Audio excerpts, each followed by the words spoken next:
प्रीतम साहब जी, अन्य संत महापुरुष,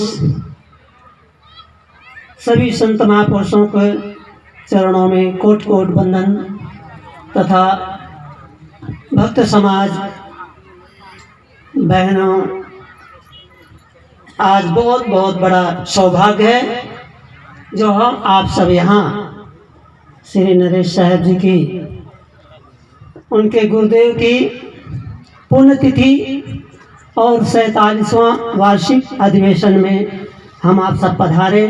इसके लिए आप सबको कोटि कोटि वंदन है। और नया साल आप सबको एकत्रित हैं, इसलिए आप सबको नया साल की शुभकामनाएं और शुभ आशीर्वाद। बोलिए सद्गुरुदेव की साहेब बंदगी साहब। अभी आपने बहुत सुंदर विचार हमारे बड़ौदा से पधारे श्री प्रीतम साहब जी के द्वारा श्रवण किए। अनेक विषयों पर उन्होंने विचार दिए और आप सब जानते हैं, ऐसा नहीं है कि हम आपको सुनाएं तभी आप समझ पाएंगे। आप सभी जानते हैं, पर जानते हैं पर मानते कितना हैं। जैसे साहब ने भी कहा कि गणपति को लेकर चलते हैं और पीछे पीछे दारू पीकर नाचते हैं। तो बोले ये क्या है जानना। इसीलिए संतों ने कहा पहले प्रथम जानो, जाना नहीं, बूझा नहीं, समझ किया नहीं गौर, अंधे को अंधा मिला तो राह बतावे, बोल दो। सब जानते हैं, कहते एक तो जानते नहीं, दूसरा पूछते नहीं। हम लोग अभी आ रहे थे आपके यहाँ, बहुत समय पहले आए थे श्री नरेश साहब जी से, और यहाँ बोरीली में ठहरते थे। पर हमको लगा कि लाइन के बगल में है मूलधर और एक बीच में गांव कोई और आ गया। हमने पूछा भाई कहाँ गया, मूलधर किधर है? बोले आगे जाओ महाराज, यहाँ से 2 किलोमीटर। ऐसे करते करते 3-4 बार पूछना पड़ा हमें, क्योंकि धीरा हमने सोचा नदी के किनारे है, किधर गया। तो फिर अंतिम में मंदिर का जो कंगोरा है ऊपर का, वो दिखाई दिया। तो हमने कहा भाई जो हमें गाड़ी में ले रहे थे, हमने कहा चलो चलो ये इधर ही है। तो यदि हम ना पूछते तो सड़क पकड़ करके कहाँ चले जाते, गड़ोद पहुंच जाते और आगे कहीं चले जाते।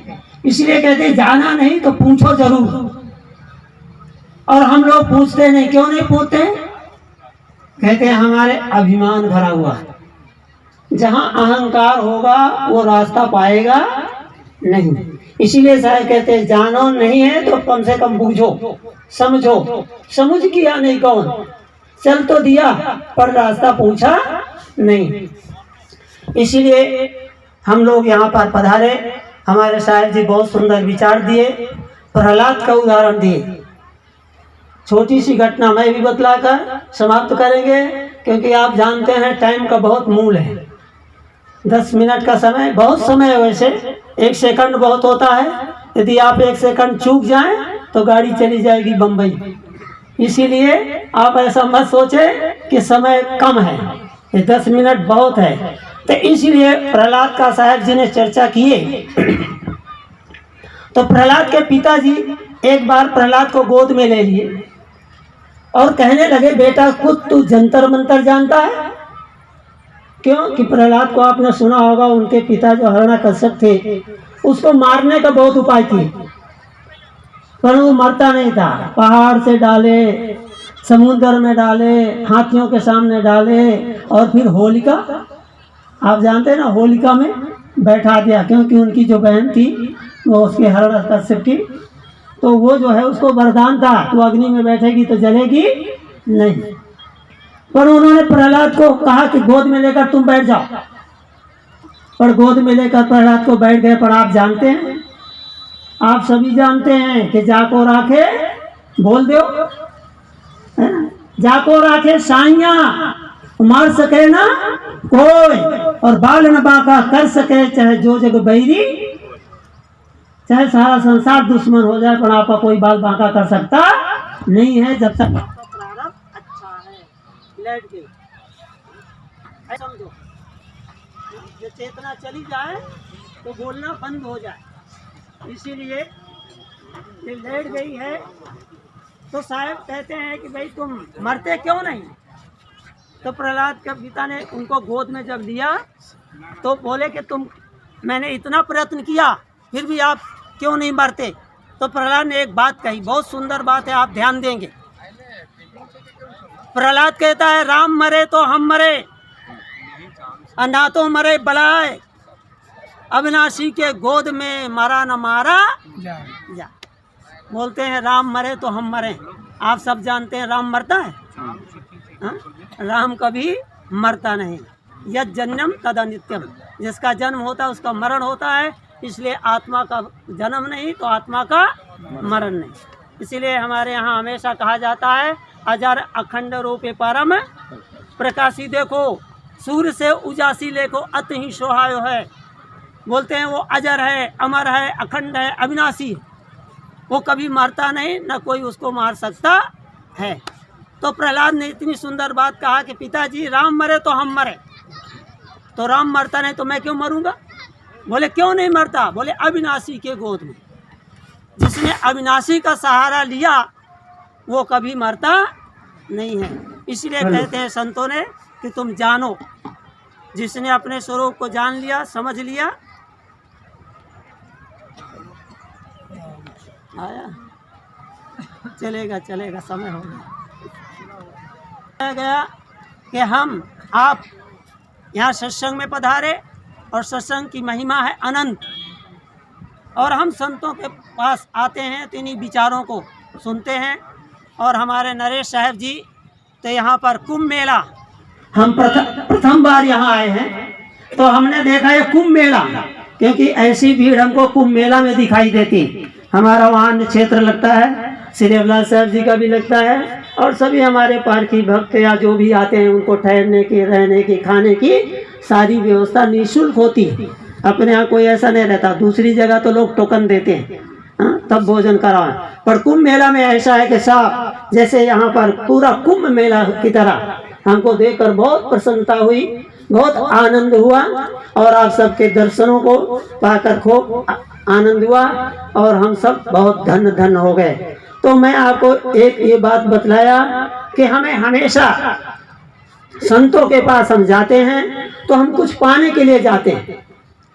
आप सब तो आते हो, ये पत्रम पुष्पम फलम तोयम, ये सब भेंट रखते हो, ये तो आपका प्रेम है, भाव है।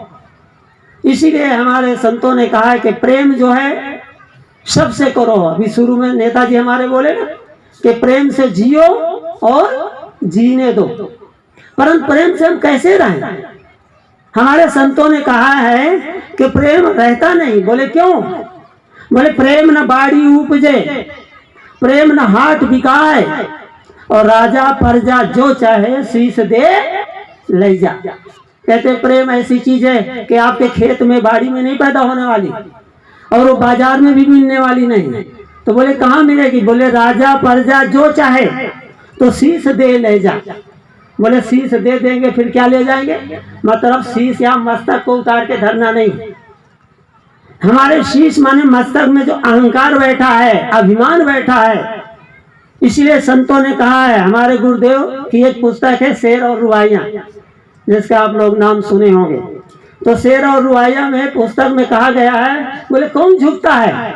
बोले झुकता वही है जिसमें जान होती है, अकड़ना तो मुर्दे की। बोलो अकड़ता कौन है।